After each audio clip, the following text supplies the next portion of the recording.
আসসালামু আলাইকুম। এখন থেকে আপনারা চাইলে ঘরে বসে যেকোনো যানবাহনের ট্যাক্স টোকেন আপডেট করে নিতে পারবেন আপনার হাতে থাকা মোবাইল কিংবা কম্পিউটারের মাধ্যমে। তো চলুন মূল ভিডিওটি শুরু করা যাক। আমি এই কাজটি কম্পিউটার স্ক্রিনে দেখাচ্ছি। আপনারা চাইলে খুবই সহজে মোবাইল থেকে করতে পারেন। মোবাইল থেকে করার জন্য যেকোনো একটি ক্রোম ব্রাউজারে চলে যাবেন। দেন এখান থেকে চার্জ করবেন হচ্ছে বিআরটিএ পোর্টাল সার্ভিস পোর্টাল। ওকে? এই লিঙ্কে আপনারা প্রবেশ করবেন।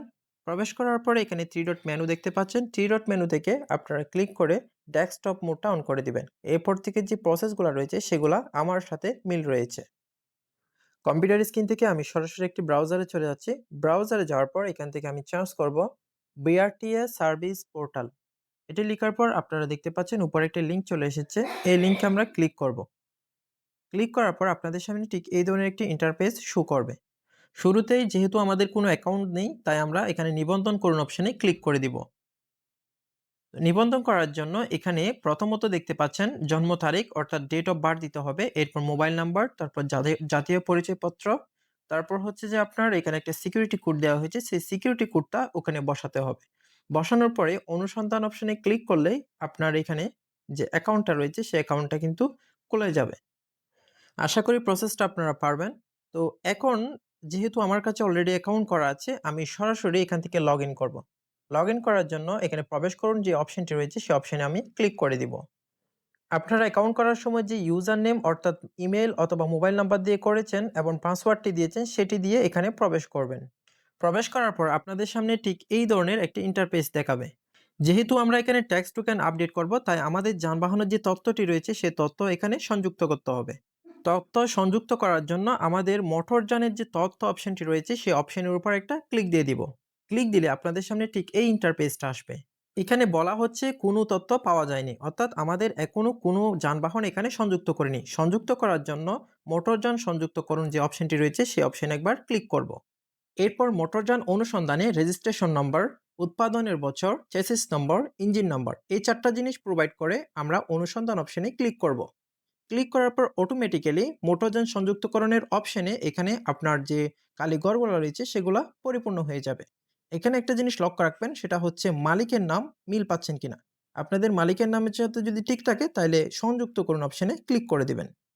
এরপর এই ধরনের একটি ইন্টারফেস দেখতে পারবেন। এখানে কিন্তু অলরেডি আপনাকে দেখাচ্ছে আপনার ট্যাক্স টোকেন এক্সপায়ার্ড। এই ট্যাক্স টোকেনটা আমাদের আপডেট করতে হবে। তো আপডেট করার জন্য বিস্তারিত একটি অপশন রয়েছে দেখেন নিচের দিকে, এই অপশনে আমরা একটা ক্লিক করে দিব। ক্লিক করে দিলে আমাদের এই ইনফরমেশনটা দেখাবে। এখানে দেখতে পাচ্ছেন আপনার রেজিস্ট্রেশন নাম্বার আছে। তার পাশে ট্যাক্স টোকেনের যে ঘরটা রয়েছে সেখানে লেখা আছে নবায়ন করুন। তার মানে এখানে এই জায়গায় আমার আপডেট করতে হবে। আমি সিম্পলি এখান থেকে যে নবায়ন করুন অপশনটি রয়েছে সেই অপশনের উপর ক্লিক করে দিব। ক্লিক করে দেওয়ার সাথে, সাথে আপনারা দেখতে পাচ্ছেন পাশে কিন্তু আপনাদের যে ফিটা রয়েছে, টোটাল ফিটা এখানে দেখাচ্ছে। আমার এখানে ৳২৩০০ দেখাচ্ছে। অনেকের ক্ষেত্রে এখানে আরো ৳১১৫০ মতো যোগ হতে পারে। কোথায় হবে সেটা পরবর্তীতে বলব। এখানে আমরা জমা দিন যে অপশনটি রয়েছে সেখানে ক্লিক করব। এরপরে আপনাদের যে ইনফরমেশন গুলা রয়েছে সেই ইনফরমেশন গুলা ঠিক আছে কিনা এখান থেকে আপনারা দেখে নিবেন। এরপরে এখান থেকে আপনাদের দেখেন পেমেন্ট গেটওয়ে অনেকগুলা রয়েছে। অনেকগুলো অপশন রয়েছে যেমন হচ্ছে উপায়, নগদ, বিকাশ, বিভিন্ন ব্যাংকের এখানে ইনফরমেশন আপনারা দেখতে পাচ্ছেন। আপনারা যার মাধ্যমে দিতে চান এখানে সেটা সিলেক্ট করে দিবেন। আমি এখানে বিকাশের মাধ্যমে দিব, তাই এখান থেকে আমরা বিকাশটা সিলেক্ট করে দিব।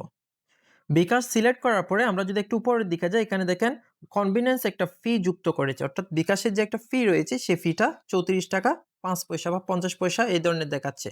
এটা আমাদের ফি হিসাবে যুক্ত হবে। এরপরে নিচের দিকে আসলে এখানে আই এগ্রি তে একটা টিক মার্ক করতে হবে।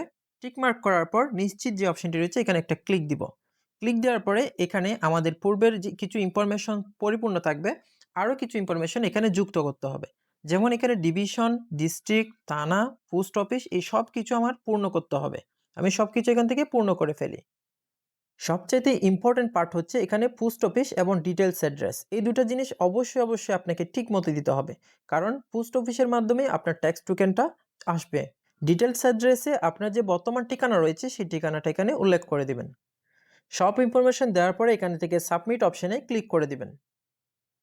পুনরায় আপনারা এই পেজের মধ্যে চলে আসবেন। এই পেজে আসার পরে নিশ্চিত যে অপশনটি রয়েছে সেই অপশনে আবারও একটা ক্লিক করে দিবেন।